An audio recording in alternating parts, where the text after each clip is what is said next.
আমার ২.৫ মাসের বাচ্চা মেয়েকে আমার শাশুড়ি একবারের জন্য কোলে নেয়নি, কেবলমাত্র মেয়ের গায়ের রং কালো হয়েছে বলে। এই রঙের জন্য আমি দায়ী নই। আবার প্রশ্নটা রঙেরও নয়। সব রঙের মানুষের সৃষ্টিকর্তা একজনই। বাচ্চা সুস্থ আছে, ওজন স্বাভাবিক আছে, ঠিকমতো নিঃশ্বাস নিতে পারছে, এই কি যথেষ্ট নয়? প্রচণ্ড মন খারাপ হয়ে এলো আমার। সোনাইকে খাইয়ে ঘুম পাড়িয়ে নিলাম। গোসল করতে যাওয়া প্রয়োজন এখন, কিন্তু একা রেখে যেতে ইচ্ছে করছে না। বাড়িতে মানুষ বলতে আমার শাশুড়ি আর স্কুল পড়ুয়া ননদ আছে। আমার বর ও শ্বশুরাব্বু কাজে গেছে। আমি কাপড় ঠিক করে উঠে দাঁড়ালাম। সোনাইয়ের দুপাশে ছোট কোলবালিশ রেখে কপালে ছোট্ট করে চুমু খেলাম। এরপর রুম থেকে বেরিয়ে রাহার রুমে গেলাম। দরজা নক করে বললাম, রাহা ফিরে আসো? রাহা বসে বসে ফোন টিপছিল। আমাকে দেখে বলল, হ্যাঁ ভাবি বলো। মিহি হেসে বললাম, বোন একটু আমার রুমে এসে বসো না, আমি গোসল সেরে আসি। রাহা বলল, হ্যাঁ ভাবি যাচ্ছি। রুম থেকে বেরোতেই সরাসরি শাশুড়ির সামনাসামনি পড়লাম। আমার দিকে কিভাবে যেন তাকিয়ে আছেন। আমি চুপ করে চলে আসতে চাইলাম। সেই মুহূর্তে তিনি বলে উঠলেন, কি গো বউ, আমার মাইয়াটারে নিজের কামের বেডি পাইছনি? যখন মর্জি ফরমাইশ খাটাইবা কি? আমি সঙ্গে সঙ্গে প্রত্যুত্তর করলাম, না মা, ওরকম কিছু না, আমি শুধু এসে একটু বসতে বলেছি, আপনি ভুল বুঝছেন। যা বোঝার ঠিকই বুঝছি, তুমি বুঝাইতে আইসো না, নিজের ঘরে যাও। রাহা তখন আমার দিকে করুণ চোখে তাকালো। আমি কিছু বললাম না, নিজের রুমে চলে আসতে নিলাম। তখন আমার কানে তাদের কথা এলো। রাহা বলছে, মা তুমি ভাবির সাথে এমনি কথা বলো কেন? তোর এত সমস্যা কি? যার সাথে যেমনি কথা কন লাগে অমনি কথা কই আমি। শখ কইরা পোলারে বিয়ে করাইছিলাম, চাইছিলাম একটা বাধ্য বউ আনমু, আমার সব কথা শুনবো এমন, অথচ কপালে জুটছেও এমন। প্রত্যেকটা কথায় তর্ককরণ লাগে ওর। আল্লাহ বাঁচাইয়া রাখলে আমার পোলারে আমি আবারও বিয়ে করামু। আমি চলে এলাম ওখান থেকে। কি যে কান্না পাচ্ছে, খুব ইচ্ছে করছে কেঁদে বুক ভাসাতে, কিন্তু এখন বয়স হয়েছে, কান্না করে বায়না ধরে খেলনা গাড়ি পাওয়ার বয়সটা আমার আর নেই। লম্বা একটা শ্বাস টেনে সোনাইকে আরেকবার ঠিকমতো গুছিয়ে শুয়ে দিয়ে কাপড় নিয়ে ওয়াশরুমে চলে গেলাম। আমার বিয়ে হয়েছে 3.5 বছর। তখন আমি অনার্স সেকেন্ড ইয়ারে পড়ি। একদিন কলেজ থেকে বাসায় ফিরে বসার ঘরে অনেক মানুষ দেখতে পেলাম। আম্মা আমাকে বলল, অঙ্গজা শোন মা, তোকে দেখতে আসছে এরা, ভীষণ ভালো ঘর থেকে সম্বন্ধ আসছে, তৈরি হ। এরপর আমাকে রেডি করিয়ে নিয়ে এলো ওখানে। পরে বুঝলাম তারা মেয়ে দেখতে এসেছে। বরাবরের মতোই আনুষ্ঠানিকতার সাথে মেয়ে দেখাটা হয়েছিল। মেয়ে দেখার রীতিনীতি আমার জানা, তাই চুপ করে মেনে নিয়েছিলাম সব। আর চোখে কবার আমার যার সাথে বিয়ে ঠিক হয়েছিল তাকে দেখে গেছি। লোকটা ভীষণ শান্ত, একবারও আমার দিকে তাকায়নি। আমার শাশুড়ি এবং কাকি শাশুড়ির আমাকে অনেক পছন্দ হয়ে গেল সেদিন। তারপর আমাকে আংটি পরিয়ে রেখে গেল এবং মাসখানেকের মধ্যেই বিয়ে। বরের নাম জানতে পারি বিয়ের দিন, মাহাতাব সিদ্দিকী। বাবা মায়ের একমাত্র ছেলে, ভীষণ দায়িত্বশীল ও মা ভক্ত। প্রথমে প্রচুর ভয় থাকলেও বিয়ের পর যখন শুনতে পারি আমার শ্বশুরবাড়িতে আমার পড়াশোনার ব্যাপারে কোনো জবরদস্তি চাপিয়ে দেওয়ার মতো নেই, প্রচণ্ড খুশি হয়ে পড়ি। কিন্তু সংসার আর পড়াশোনা দুটো একত্রে সামলাতে পারিনি। আমার শাশুড়ি কখনো আমাকে রান্নাবান্না করতে বলেননি, তবে তাকে একা সব রান্না করতে দেখতে আমার বিবেকে বাধত। আমার শাশুড়ি আমাকে কখনো বলেননি বাড়ির কাজ করতে, তবে চুপচাপ বসে আয়েশ করতে আমার বিবেকে বাধত। আমার শাশুড়ি আমাকে কখনো মাছের মাথাটা খেতে বারণ করেননি, কিন্তু ননদ ভারী পছন্দ করে। ওকে ফেলে নিজের পাতে মাছের মাথাটা তুলে নিতে আমার বিবেকে বাধত। আমার শাশুড়ি আমাকে কখনো পড়াশোনা ছাড়তে বলেননি, কিন্তু কাকি শাশুড়িরা যখন পরনিন্দা ও পরচর্চা করতে রোজ রোজ এ বাড়িতে এসে গরম খবর হিসেবে বাড়ির সব কাজ টাজ শাশুড়ির ওপর ছেড়ে দেওয়া নিয়ে কথা বলতো, দিনের নামে কলেজে গিয়ে হেল্লিপনা করার ওপর লাগাম টানার উপদেশ আমার শাশুড়িকে দিত, আড়ালে তা শুনতে আমার বড় বিবেকে বেঁধেছিল। পরের দিন শাশুড়ি মাকে বলি, মা আমার না আর কলেজে যেতে ভালো লাগছে না, আমি বরঞ্চ শুধু এক্সামগুলোই দিই। মা সায় দিয়েছিলেন আমি পুরোপুরি সংসারে মন দিই। আর তারপর হুট করেই মনে হয় পড়াশোনা করে আর কি হবে, আমার পুরো জীবনটাই তো আপাতত আমার স্বামী আর সংসার। আমি সংসারী হয়ে উঠি। আমি পড়াশোনাকে জলাঞ্জলি দেই, অথচ একসময় ডিপার্টমেন্টের টপার ছিলাম। ভাবতেই দীর্ঘশ্বাস আসে আমার। গোসল দিয়ে রুমে এসে দেখি সোনাই জেগে আছে। আমি শাড়ির আঁচল গোছাতে গোছাতে ওর কাছে চলে এলাম। আমার দিকে কেমন বড় বড় করে তাকিয়ে আছে। আমি দুহাত এগিয়ে দিয়ে বললাম, আম্মুর কাছে আসবে সোনা? সোনাই হাত পা তুলে হাসতে লাগলো। দন্তবিহীন মাড়িগুলো দেখা যায়। আমি ওকে কোলে তুলে নিয়ে বুকে জড়িয়ে বলি, ওরে আমার লক্ষ্মী সোনাটা রে, খিদে পাচ্ছে? তখন তো খেলেই না, বাবাকেই মিশু মিশু করছো। সোনাই আবার খানিকটা ঘুমালেই আমি ওকে ঠিকমতো শুয়ে রান্নাঘরের দিকে গেলাম। রাতের রান্নাটা করতে হবে।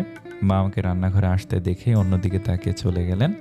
আমি নীরবে শ্বাস ফেলে মুরগিটা কাটতে লাগলাম। কিছুক্ষণ বাদে মেয়ের কান্নার আওয়াজ এলো।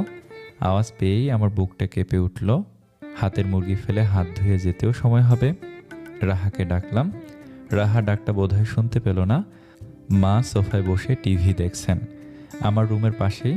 আমি উঠে হাত ধুয়ে জলদি রুমে এসে দেখি মেয়ে কোলবালি সহ বিছানা থেকে পড়ে গেছে। আমার পুরো শরীর অসাড় হয়ে এলো।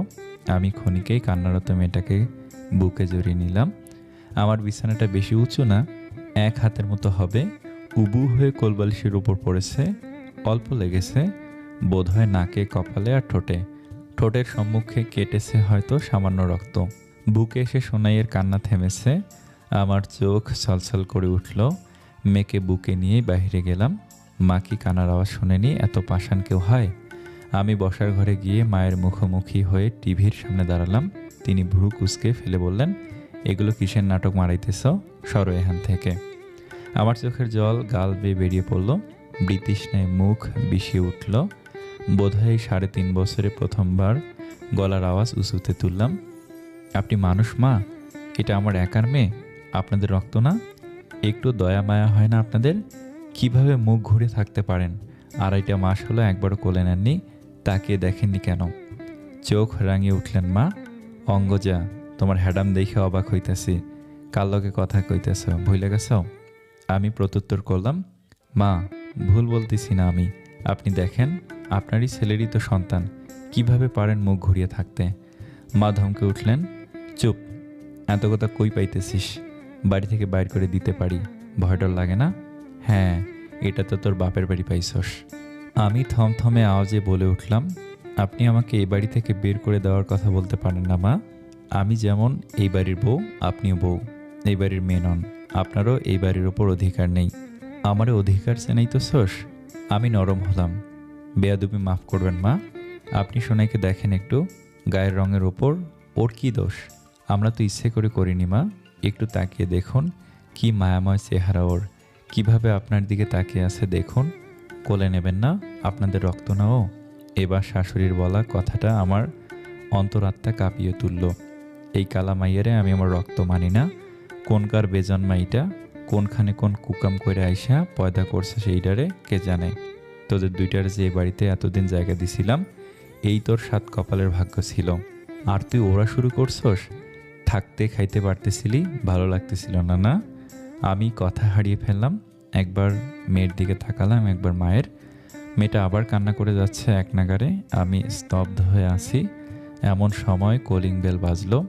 মা দৌড়ে দরজার কাছে গেলেন। দরজা খুলে আমার বরকে দেখতে পেয়ে কুমিরের কান্না কেঁদে উঠে বললেন, বাবু কি সর্বনাশ করলাম এটা? তোর লাগে এমন বউ আনলাম, বড় ছোট মানে না, কুকাম কইরা একটারে পয়দা করছে আমি জানতে পারায় আমারে গালাগাল করতেছে, কইতেছে এই বাড়িতে আমার অধিকার নাই, 2 দিন পর বাড়িতে বাহির করে দিব। আমি এখন কই যামুরে, কি কপাল কইরা এমন বউ আনছিলাম। শাশুড়ি মায়ের হায় হায় দেখে আমি এখনও চুপ। শুকনো মুখে তাকিয়ে আছি মাহাতাবের দিকে। বাড়িতে আসতে না আসতেই এসব শুনলো। ওর রাগ বেশি, তারপরও বেশি ধৈর্য। এখন মাহাতাবই শেষ ভরসা। মাহাতাব, তুমিও কি মায়ের কথায় আমাকে অবিশ্বাস করবে? মাহাতাব নিশ্চুপ সব শুনলো। এরপর বাড়ির ভেতরে এলো। এসে সোজা আমার কোলে থেকে সোনাইকে নিজের কোলে তুলে নিল। ঠোঁটের উপরিভাগ সামান্য কালচে দাগ পড়েছে। মাহাতাব সেদিকে তাকিয়ে আমাকে বলল, তুমি কিছু বলবে না অঙ্গজা? মাহাতাবের দিকে দৃষ্টি স্থির রেখে বললাম, কিচ্ছু বলার নেই সত্যি। মাহাতাব সামনের সোফায় বসলো। মা এগিয়ে এসে দাঁড়ালেন। মাহাতাব একবার মায়ের দিকে তাকিয়ে আবার আমার দিকে তাকালেন। আমাকে বলল, প্রতিটা গল্পের 2টো দিক থাকে, 2টো বিপরীত পক্ষের। মা নিজেরটা বলেছে, আমি তোমারটা শুনতে চাই। একদিক শুনে জাজ করব না আমি। হয়তো মাটিতে ফেলে রাখা সংখ্যাটিকে তুমি 6 দেখছো, মা 9। এর মানে এই নয় যে একজন ভুল অপরজন ঠিক, দুজনের দিক ভিন্ন। অঙ্গজা, তুমি কি কিছু বলবে না? আমার ছলছল করা চোখ থেকে এক ফোঁটা জল গড়িয়ে পড়ল। আমি মুছে নিলাম তা। তারপর লম্বা একটা শ্বাস টেনে বললাম, মা বলেছে তোমাকে আবার বিয়ে করাবে। মাহতাব সামান্য হাসলো। এইটুকুই? আমি মাথা দুদিকে নেড়ে নেতিবাচকতা প্রকাশ করলাম। মাহতাব এবার মায়ের দিকে তাকিয়ে বলল, বয়স 31-এর কোঠায় পা রেখেছে, নিজের ইচ্ছের বিরুদ্ধে গিয়ে বিয়ে কি করে করি বলো তো মা? মা বললেন, বাবু, তোর বউ এখন তোর কান ভাঙাইব। মাহতাব মুচকি হেসে বলল, তুমি এখানে বসো মা, দেখি কিভাবে কান ভাঙায়। ঠিক আছে। মা মাহতাবের পাশে বসলেন। মাহতাব আমাকে বলল, এরপর? মা, আমার মেয়েকে শুয়ে দেখো না, মেয়েটা আজ খাট থেকে পড়ে গিয়ে কান্না করছিল, মা তাও একবার দেখেনি। মাহতাব মেয়ের মুখের দিকে তাকিয়ে আছে, আমাকে থামতে দেখে বলল, এরপর? মাকে প্রশ্ন করি, কেন মা এমন করেন? মা কি বলেন? মা বললেন, ও নাকি আপনাদের রক্ত না। আমি কোথায় কি করে এসে মানে ওকে জন্ম দিয়েছি, মানে ওর বাবা অন্য কেউ। আমার কথাগুলো এলোমেলো হয়ে যাচ্ছিল, গলা ভিজে আসছিল। মাহতাব মেয়ে নিয়ে উঠে দাঁড়ালেন। মায়ের দিকে ঘুরে মাকে বলল, মা, এসব সত্য? মা আমতা আমতা করে বললেন, ভুল নাকি? দেখ ওই মেয়ের থতমাটা দেখ, তোর মতো কোন দিক দিয়ে হয়েছে? না চেহারার সাইজ, না গায়ের রং। যে কেউ দেখে বলে দেবে এর বাপ তুই না। মাহতাব চোখ বুজে ফেলল। তারপর মায়ের দিকে তাকিয়ে আবার বলল, তার মানে তুমি স্বীকার করছো তুমি এসব বলেছ? হ্যাঁ কইছি, যা সত্য তাই কইছি। এখন তুইও কি আমারে বাড়িতে বাইর করে দিবি? বাবু, চাম্পা ভাবি আমারে কইছিল এই বউ তোর তাবিজ টাবিজ করে রাখছে, এখন বুঝতে পারতেছি আমি। মা কাঁদতে লাগলেন। মাহতাব মায়ের দিকে এগিয়ে গেল, মেয়ের ডান হাতটা উঠিয়ে মায়ের মুখে শুয়ে কান্না মুছে দিতে লাগলো। মা চ্যাত করে উঠে সরে গেলেন, বললেন, এইটা কি করতেছস? এই বেজন মারে দিয়া সবই না আমারে, পাপ লাগবো আমার। মাহতাব সরে দাঁড়ালেন, আমার মুখোমুখি হয়ে বললেন, তুমি মাকে সরি বলো। আমি বিস্মিত মুখে বলি, কেন? তাকে অধিকার চেনানোর জন্য। আমি দম নিলাম, চোখের পানি মুছে মায়ের কাছে অধিকারের প্রসঙ্গের জন্য মাফ চাইলাম। মা বোধহয় সামান্য হাসলেন।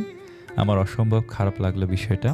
আর সেই মুহূর্তে মাহতাব বলে উঠল, 8:20 বাজে অঙ্গজা, 9টার মধ্যে তোমার, আমার আর সোনাইয়ের জিনিসপত্র সব গুছিয়ে ফেলো, আমরা বেরোবো।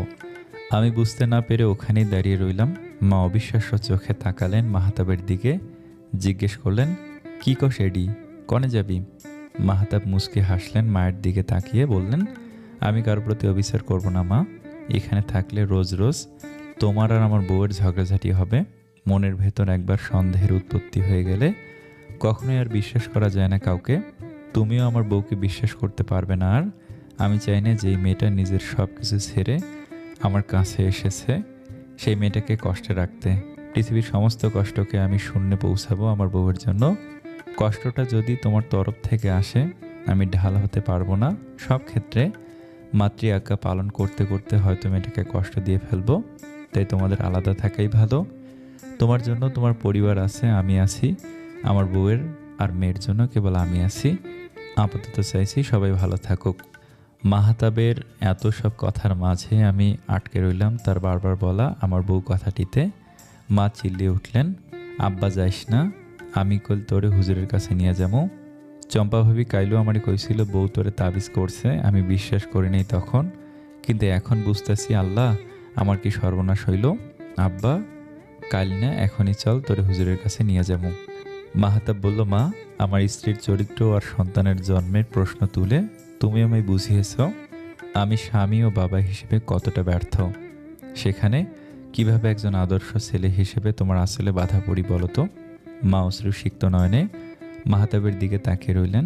এরপর কি যেন একটা ভেবে তেরে আসতে নিলেন আমার দিকে।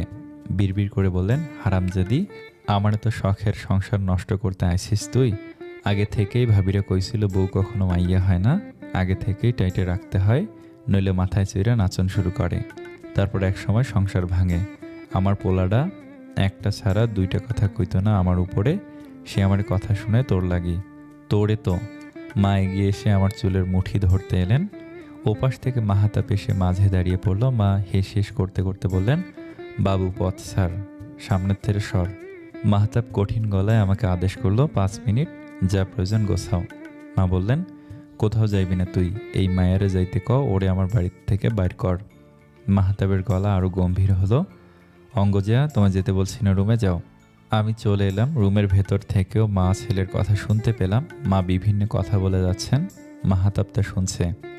যখনই মা আমাকে আমার পরিবার তুলে গাল দিতে যাচ্ছে, তখনই মাহাতাব বলে উঠেছে, মা যা বলছে একটু ভেবে চিনতে বলো, পরের বাড়ির মেয়েকে কিছু বলার আগে একবার ভেবে দেখো, তোমার ঘরেও একটা মেয়ে আছে, তোমার ঘরের মেয়েকে একদিন পরের ঘরে যেতে হবে। আমি কাপড় গুছিয়ে বের হলাম। পাশের বাড়ি থেকে এলো রাহা। ও বাড়ির মেয়ে প্রিয়া, আর ও একই ক্লাসে পড়ে। গ্রুপ স্টাডির জন্য বোধহয় গিয়েছিল। ফিরে এসে আমাদের এভাবে বেরিয়ে যেতে দেখে ও বিষয় নিয়ে বলল, কই যাচ্ছ তোমরা?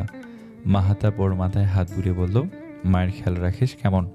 আমার হাতের লাগেজ দেখে বোধহয় কিছু ধরতে পারলো রাহা, কেঁদে ফেলে বলল, চেয়েও না। মাহাতাব বলল, তোর ভাবি আর ভাতিজির থাকার উপযুক্ত স্থান এটা না রাহা, তুই চাস না ওরা সুখে থাকুক? রাহা আমাদের আর আটকালো না, মাও আটকালেন না। মাহাতাব আমার কোল থেকে ঘুমিয়ে যাওয়া মেয়েটাকে কোলে তুলে নিল, ওকে বুকে জড়িয়ে অন্য হাতে লাগেজটা নিয়ে বলল, এসো। ও বেরিয়ে গেল, আর আমি সদরের চৌকাঠে আটকে গেলাম। আমার জন্য এই বাড়ি ছাড়া এতটাও সোজা না। বাড়ির বউ সারাদিন যেখানেই থাকুক, দিন শেষে তাকে ঘরে ফিরতে হয়, ঘরে বাধা পড়তে হয়। আমার 3.5 বছরের একটু একটু করে সাজানো সংসার আমি কিভাবে ছাড়ি? একবার পিছু ঘুরে সোফায় মুখ কালো করে নতমুখী হয়ে বসে থাকা শাশুড়ি মা এবং কান্না করতে থাকা ননদকে দেখলাম। একটু পর বাবা ফিরবেন, এসে বলবেন, আম্মু 1 কাপ চা দিয়ে যাও তো দেখি। আমার আর চা নিয়ে যাওয়া হবে না।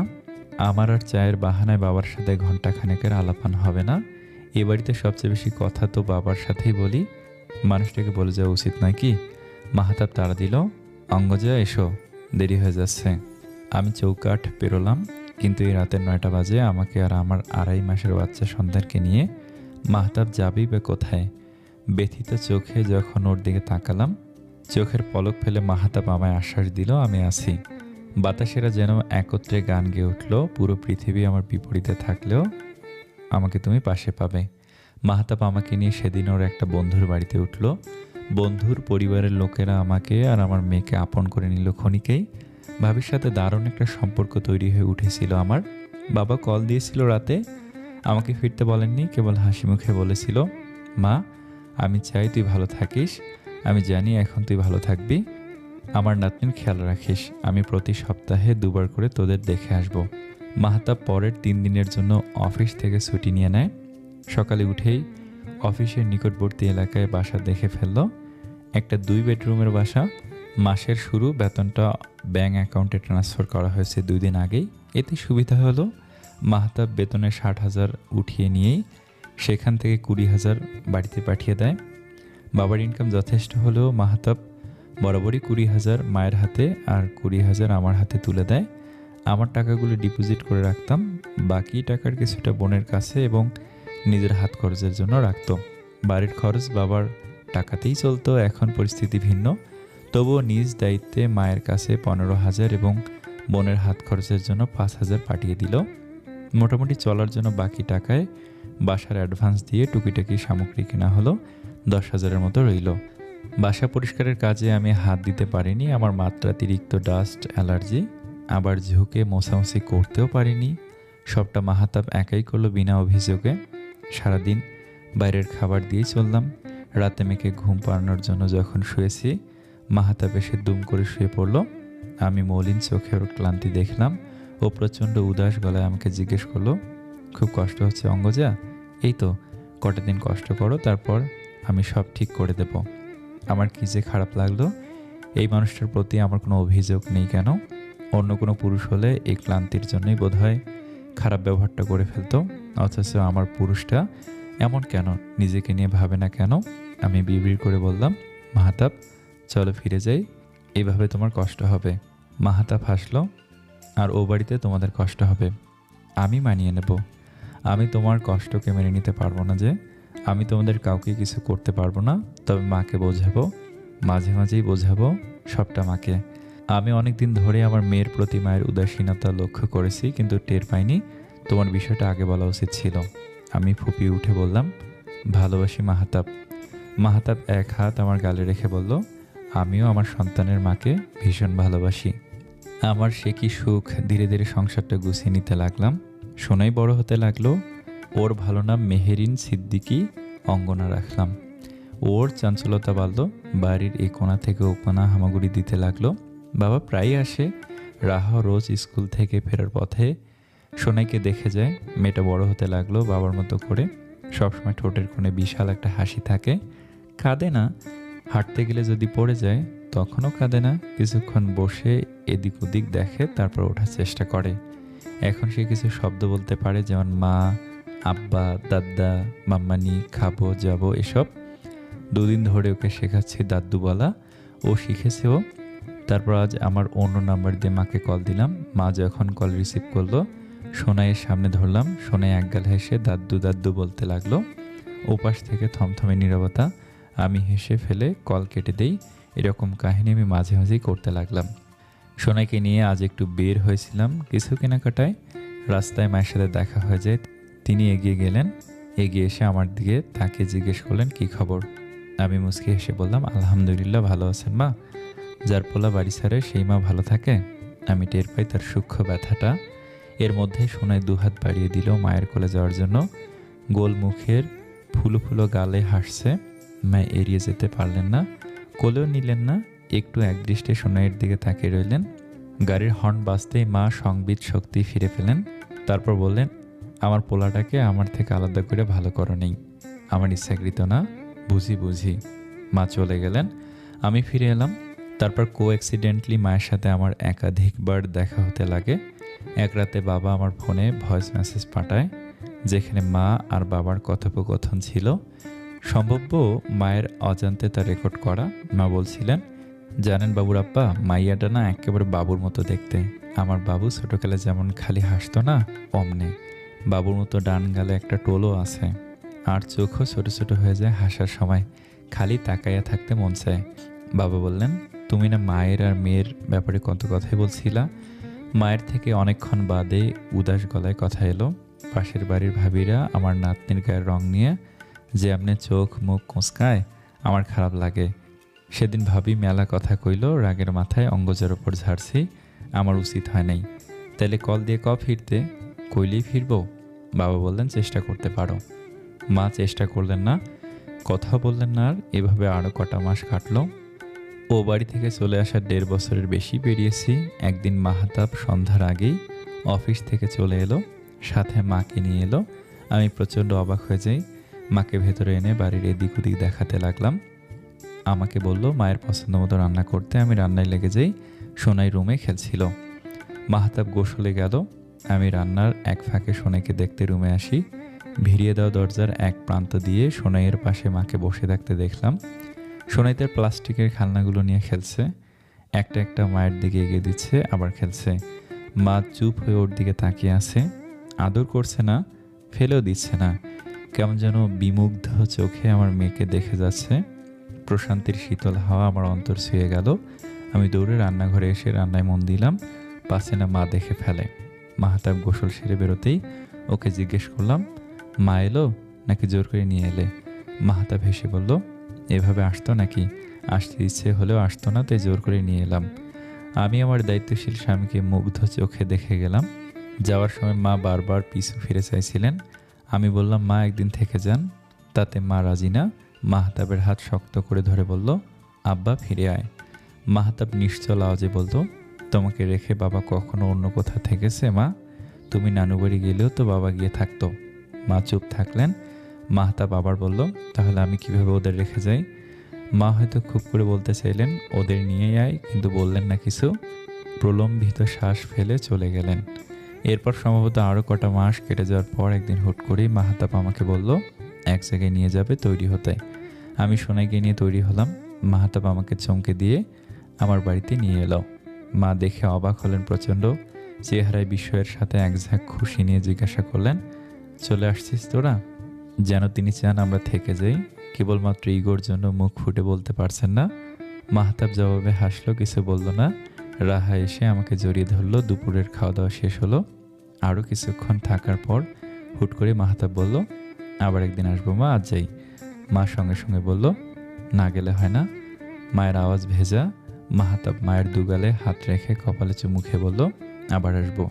মা হয়তো কেঁদেই দিতেন। আমরা তখন বিদায় নিয়ে চলে এলাম। তারপর একদিন আমার ফোনে মায়ের কল আসে। মায়ের গলার স্বর ভেজা। কেমন আছো অঙ্গজা? আলহামদুলিল্লাহ। আপনি? খালি বাড়িতে ভাল লাগে না, সারাদিন একা থাকি, মইরা পইরা থাকলেও কেউ জানবো না। এভাবে বলছেন কেন মা? কেমনে কমু আর? মায়ের কথা শুনে খারাপও লাগলো, বাচ্চামো দেখে হাসিও পেল। আমি জিজ্ঞেস করলাম, আমরা কি আসবো মা? আইসাই তো চইলা যাও। আপনি কি চান আমরা এসে থাকবো? এখন কি মাইক লাগাইয়ে কোন লাগবো? মা রেগে যাচ্ছেন। আমি হেসে ফেলে বললাম, মা আসছি, দাঁড়ান। কল কেটে দিলাম। মাহাতাবকে কল দিয়ে বললাম, আমি বাড়ি ফিরবো, অফিস থেকে সোজা ও বাড়িতে এসো, আর এবারে সব কিছু ও বাড়িতে নেওয়ার ব্যবস্থা করো। মাহাতাবকে কিছু বলতে না দিয়েই আমি চলে এলাম। বাড়িতে এসে দেখলাম মা সিঁড়ির সামনে বসে আছেন। এদিকে চেয়ে কেমন যেন লাগছে। এগিয়ে গিয়ে সোনাইকে সিঁড়িতে বসিয়ে মাকে জড়িয়ে ধরলাম। বললাম, আর যাব না। মা কিছু বললেন না, আগলে ধরলেন না, সরিয়েও দিলেন না। আমি সময় নিয়ে সরে এলাম। মা ভেতরে আসতে বলে তড়িঘড়ি করে ভেতরের দিকে চলে গেলাম। যাওয়ার সময় আমি স্পষ্ট দেখতে পেলাম তার চোখ ভেজা। রাতে মাহাতাব এলো, মায়ের কাছে বলল, মা, মানুষের কথার জাল খুব শক্ত, কারো কথায় পেঁচাবে না কেমন? তোমার মন মস্তিষ্ক তাদের শব্দরা কন্ট্রোল করতে পারে। আমার মা এত দুর্বল নাকি? মোটেও না। নিজে দেখবে, শুনবে, তারপর সঠিক বিবেচনা করে সিদ্ধান্ত নেবে। কথার আঘাতের চেয়ে বড় কোনো আঘাত নেই, আর মা এই আঘাতের ঔষধ নেই। মা সম্পূর্ণ কথা বুঝতে পারে। তারপর আর আমাকে নিচু করে কখনো কিছু বলেননি। মাহাতাব পৃথিবীর সবচেয়ে ভালো স্বামী। তোমার নিরপেক্ষতা আমার এক আসমান সুখ উপহার দিয়েছে। সব স্বামীরা তোমার মতো হলে হাজারো মায়ের ঘর ভাঙে না, হাজার নারী অবহেলায়, অবজ্ঞায়, নির্যাতনে এক কোনায় গুমড়ে মরে না। সব অঙ্গজার ভাগ্যে কেন মাহাতাব নেই? ভিডিওটি কেমন লাগলো কমেন্ট করে জানাবেন। ধন্যবাদ সকলকে।